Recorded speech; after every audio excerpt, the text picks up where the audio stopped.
ሰላም ጤና ይስጥልን በመላው የአሜሪካ ግዛት ለምትገኙ ትውልደ ኢትዮጵያውያን በሙሉ እንደምን አላችሁ እንደምን ቆያችሁ እንዲሁም ከአሜሪካ ውጭ በተለያየ ሀገር ሆናችሁ ይሄን ዜናና መረጃ በመስማት ላይ ለምትገኙ ሁሉ በቅድሚያ የከበረ ሰላምታችን በእያላችሁበት የዓለም ጥግ ሁሉ ይድረሳችሁ።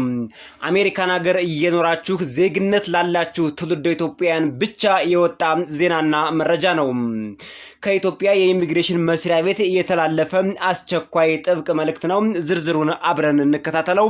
እናንተ የዩቲዩብ ቻናሉን ሰብስክራይብ ያደረጋችሁ ግቡ። እኔ ዜናዎቹንና መረጃዎቹን ለእናንተ በሚመጥን ብቻ ሳይሆን በሚጠቅም መልኩ አዘጋጅቻለሁ። አብረን እንከታተለው።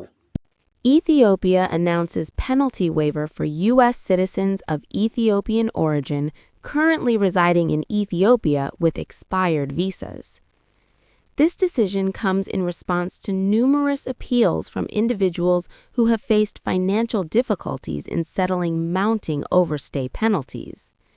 The ICS has structured this amnesty program into two main categories to assist families and individuals in regularizing their legal status. For minors, children under the age of 18 are granted a 100% waiver. This means they are completely exempt from all overstay fines and can transition directly back into the legal visa process without any payment. For adults, individuals aged 18 and older are eligible for a 50% discount on their total accumulated fines. By paying half of the outstanding penalty, they can restore their legal residency status. Deadlines and locations. Timing is critical for those looking to benefit from this offer. The amnesty window is open for 60 days only. According to the Ethiopian calendar, the program runs from Megabit 15, 2018 to Ginbot 15, 2018.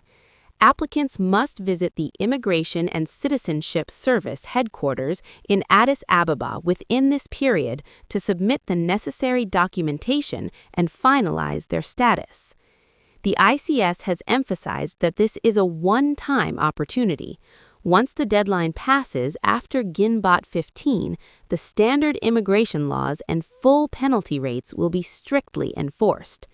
All eligible individuals are urged to take advantage of this window to avoid further legal complications. የኢትዮጵያ የኢሚግሬሽንና ዜግነት አገልግሎት አይሲኤስ የአሜሪካ ዜግነት ያላቸው ትውልደ ኢትዮጵያውያንን በቆይታ ገደብ ኦቨርስቴ ምክንያት የሚጠበቅባቸውን የገንዘብ ቅጣት በተመለከተ የምህረትና የቅናሽ ውሳኔ ማሳለፉን በዛሬው ዕለት ባወጣው መግለጫ አሳውቋል። ይህ ውሳኔ የተላለፈው ቅጣቱን ለመክፈል አቅም የሌላቸው ወገኖች ሲያቀርቡት የነበረውን ተደጋጋሚ አቤቱታና ቅሬታ መሰረት በማድረግ መሆኑንም በመግለጫው ላይ አሳውቋል። እንደዚህ አይነት ነገሮች ኢትዮጵያ ውስጥ እንደ ትልቅ ችግር መቆጠራቸውና መኖራቸውንም በርካታ ዲያስፖራ ኢትዮጵያውያን አያውቁም ነበር። ለካም የአሜሪካ ዜግነት ያላቸው ትውልደ ኢትዮጵያውያን ወደ ኢትዮጵያም ለመግባት ቪዛ ያስፈልጋቸዋል። የኢትዮጵያ መንግስት የሰጣቸውን የቪዛ ቆይታ ከተላለፉም ከፍተኛ የገንዘብ ቅጣት ነበረው። እኛ ባገኘነው መረጃና በደረሰን መረጃ መሰረት አንድ ሰው ኢትዮጵያ ውስጥ የቪዛ ቆይታው ካለፈበት በኋላ በየቀኑ $30 ይከፍላል ማለት ነው። ይህ ማለት አንድ ሰው ለ10 ቀን ኢትዮጵያ ውስጥ ቢቆይ $300 የአሜሪካ ዶላር ቅጣት ይጠብቀዋል ማለት ነው የቪዛ ገደቡ ካለፈ በኋላ። ይህ ገንዘብ እንደ ጊዜውና እንደ ሁኔታው ተቀያያሪም ሊሆን ይችላል። ባጭሩ ግን ወደ ኢትዮጵያ ስንጓዝ በተለይ ዜግነት ላለን ትውልደ ኢትዮጵያውያን የኢትዮጵያ መንግስት የሚሰጠንን የቪዛ ቆይታ ከተላለፍን ቅጣት ይጠብቀናል ማለት ነው። ብዙ ጊዜ የምንሰጋው ወደ አሜሪካን ሀገር ስንመጣ የአሜሪካ መንግስት የሚሰጠን የቪዛ ቆይታና የጊዜ ገደብ አለ። እሱ ካለቀ በኋላ የአሜሪካ መንግስት የሚወስዳቸው እርምጃዎች እጅግ አስቸጋሪ ስለሆኑ እሱን ነበር የምንፈራውና የምንሰጋው። ለካ ወደ እናት ሀገራችን ወደ ኢትዮጵያም ስንሄድ ቅጣት ይጠብቀናል ማለት ነው ጊዜው ካለፈብን። በእርግጥ ነው አንድ ሰው ትውልደ ኢትዮጵያውያን ቢሆንም የአሜሪካ ዜግነት ካገኘ በኋላ የኢትዮጵያ ዜግነት አይኖረውም ማለት ነው። ኢትዮጵያ ዲዋል ሲቲዝንሺፕን ስለማትቀበል ያ ሰው የአሜሪካ ዜጋ እንደሆነ ነው የሚታወቀው። በትውልድ ኢትዮጵያዊ ቢሆንም እንኳን በዜግነት ግን የአሜሪካ ዜግነትን ከያዘ በኋላ የኢትዮጵያውን ዜግነት ስለሚመልስ እንደ አሜሪካ ዜጋ ነው የሚቆጠረውና ኢትዮጵያ ውስጥ መጥቶ ከሚጠበቅበት የጊዜ ገደብ በላይ ከቆየ ቅጣት ይጠብቀዋል ማለት ነው። የውሳኔው ዝርዝር ነጥቦች የኢሚግሬሽንና ዜግነት አገልግሎት ያስተላለፈው የምህረት ውሳኔ በሁለት ዋና ክፍሎች ተከፍሏል። አንደኛ እድሜያቸው ከ18 ዓመት በታች የሆኑ ህፃናትን በሚመለከት ሙሉ በሙሉ ክፍያው ተነስቷል። ምንም አይነት ቅጣት ሳይከፍሉ በቀጥታ ወደ ህጋዊ የቪዛ አሰራር ይገባሉ ማለት ነው። እድሜያቸው ከ18 ዓመት በታች የሆኑ ትውልደ ኢትዮጵያውያን ኢትዮጵያ ውስጥ ሂደው የኢትዮጵያ መንግስት የሰጣቸው የቪዛ ቆይታ ቢያልፍና ጊዜው ቢያልቅባቸው ቅጣት አይቀጡም። ያለምንም ቅጣት ወደ ኢሚግሬሽን መስሪያ ቤት በመሄድ ወደ ህጋዊ የቪዛ አሰራር ይመለሳሉ ነው የሚለው። እድሜያቸው ከ18 እና ከዚያ በላይ የሆኑ ትውልደ ኢትዮጵያውያን ግን 50% ቅናሽ ተደርጎላቸዋል ይላል። የነበረባቸውን ቅጣት ገንዘብ ግማሹን በመክፈል ወደ ህጋዊ የቪዛ አሰራር መመለስ ይችላሉ ማለት ነው። ይህ የኢትዮጵያ መንግስት ያደረገው የምህረት የቅጣት ማቅለያ ነው ተብሏል። እንግዲህ አንድ ሰው ኢትዮጵያ ውስጥ ሲቆይ እኛ ከኢሚግሬሽን አካባቢ ባገኘነው መረጃ መሰረት አንድ ቀን ካለፈበት $30 ይከፍላል። ስለዚህ 50% ሲቀነስለት አንድ ቀን ያለፈበት ትውልደ ኢትዮጵያውያን $15 ይቀጣል ማለት ነው። 10 ቀን ያለፈበት ትውልደ ኢትዮጵያውያን ደግሞ 1500 የአሜሪካ ዶላር ይቀጣል ማለት ነው። ይሄን ተቀጥቶ ወደ ህጋዊ የቪዛ አሰራር ይመለሳል ነው የኢትዮጵያ የኢሚግሬሽን መስሪያ ቤት ያወጣው አዲሱ ህግ ነው። የገንዘቡ ቅጣት ምናልባት እኛ የነገርናችሁ ቅጣት $15 $30 የሚለው እንደየሁኔታውና አሁን ባለው ወቅታዊ ሁኔታ ተቀይሮና ተሻሽሎ ሊሆን ይችላል። ዋናው ነገር ግን እድሜው ከ18 ዓመት በላይ የሆነ አሜሪካን ሀገር የሚኖር ትውልደ ኢትዮጵያውያንና ዜግነት ያለው ይሄ ግሪን ካርድ ያላችሁን አይመለከትም በነገራችን ላይ እንዲሁም በአሳይለም በሪፊውጂ በቲፒኤስ እና በተለያዩ የቪዛ አይነቶች ያላችሁን አይመለከትም። ዜግነት ላላችሁ ሲቲዝንሺፕ ለሆናችሁ ብቻ የሚመለከት ነውና 50% ከ18 ዓመት በላይ ከሆናችሁ 50% ቅናሽ ይደረግላቸዋል ቅጣቱ ነው። የገንዘብ አይነቱን እኛ $15 እና $30 ብለን የጨመርንበትን መረጃ የኢትዮጵያ የኢሚግሬሽን መስሪያ ቤት የገንዘብ ልኩን ወይም የቅጣቱን ብዛት በቀን ምን ያህል እንደሆነ አላስቀመጠም። ብቻ የቅናሹን መጠን ግን የምትቀጡትን ገንዘብ በ50% እንቀንስላቸዋለን የሚል ነው።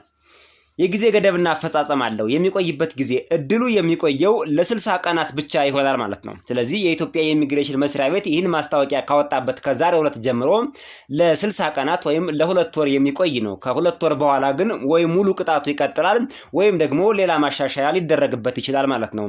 ይህ ህግ የወጣው ለ2 ወር ብቻ ነው ማለት ነው።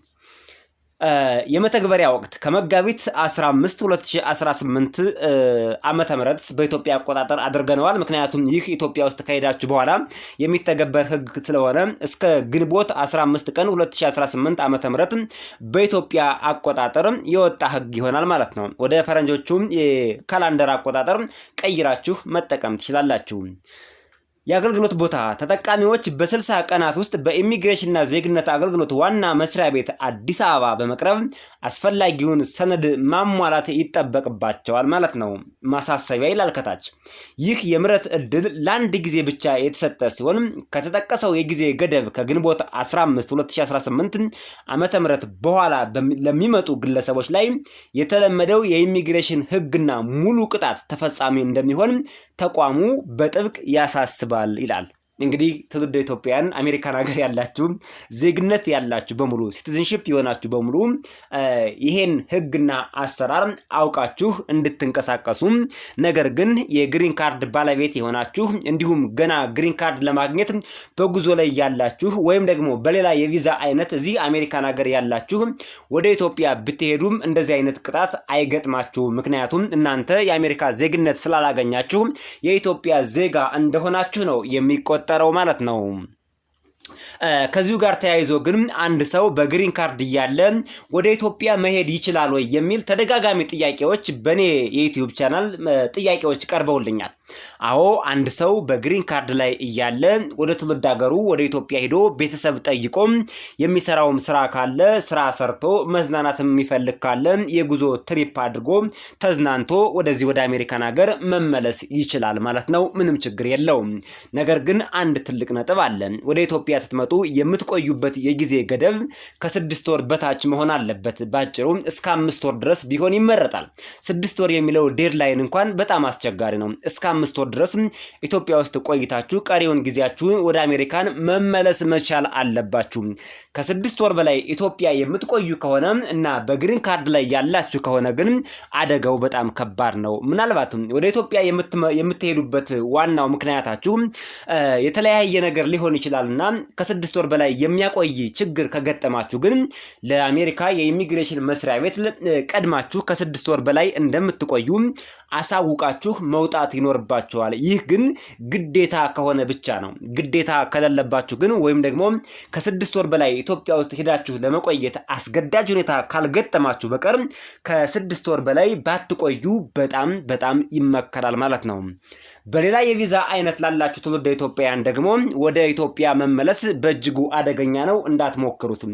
ለምሳሌ በቲፒኤስ ላይ ሆናችሁ ፔንዲንግ የቲፒኤስ ኬዝ ላላችሁ፣ እንዲሁም በአሳይለም ሆናችሁ ፔንዲንግ አሳይለም ኬዝ ላላችሁ፣ በሪፊውጂ ሆናችሁ ፔንዲንግ ሪፊውጂ ኬዝ ላላችሁ፣ በአጠቃላይ በእነዚህ በተለይ በሶስቱ ሁኔታ ላይ ሆናችሁ የአሜሪካ መንግስት የኢሚግሬሽን መስሪያ ቤት ማለት ነው የእናንተን የቲፒኤስ የአሳይለም የሪፊውጂ ውሳኔ ገና አላሳወቃችሁ ከሆነ ወደ ኢትዮጵያ መሄድ የለባችሁም። ወደ ኢትዮጵያ ብቻ አይደለም ፈጽሞ ከአሜሪካ መውጣት የለባችሁም።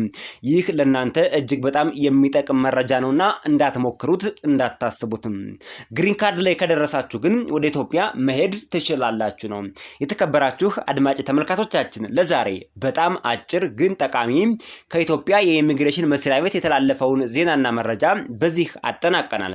በሌላ መረጃ እስከምንገናኝ በያላችሁበት ሰናይ ቆይታ እየተመኘን ይህ የዩቲዩብ ቻናል ኢትዮቨርቴክስ ይባላል። ስታዩትና ስትመለከቱት አዲሳችሁ ከሆነ ከዚህ በፊት አይታችሁት ሰምታችሁት የማታውቁ ከሆነ የደወል ምልክቷን ተጭናችሁ አብራችሁ ሰብስክራይብ አድርጉ። ነገር ግን ይህን ቻናል ሁልጊዜ የምትከታተሉት ከሆናችሁ ደግሞ ላይክ አድርጋችሁ ለዩቲዩብ ቻናላችን የሚጠቅምና ለትውልደ ኢትዮጵያውያን የሚጠቅም ኮሜንት በኮሜንት መስጫ ሳጥኑ ላይ አስቀምጡልን። እኛም ለእናንተ ኮሜንት ልዩ ሪኮግኒሽን እንሰጣለን። ሰናይ ቆይታ። በሌላ ቪዲዮና መረጃ በቅርቡ እንገናኛለን።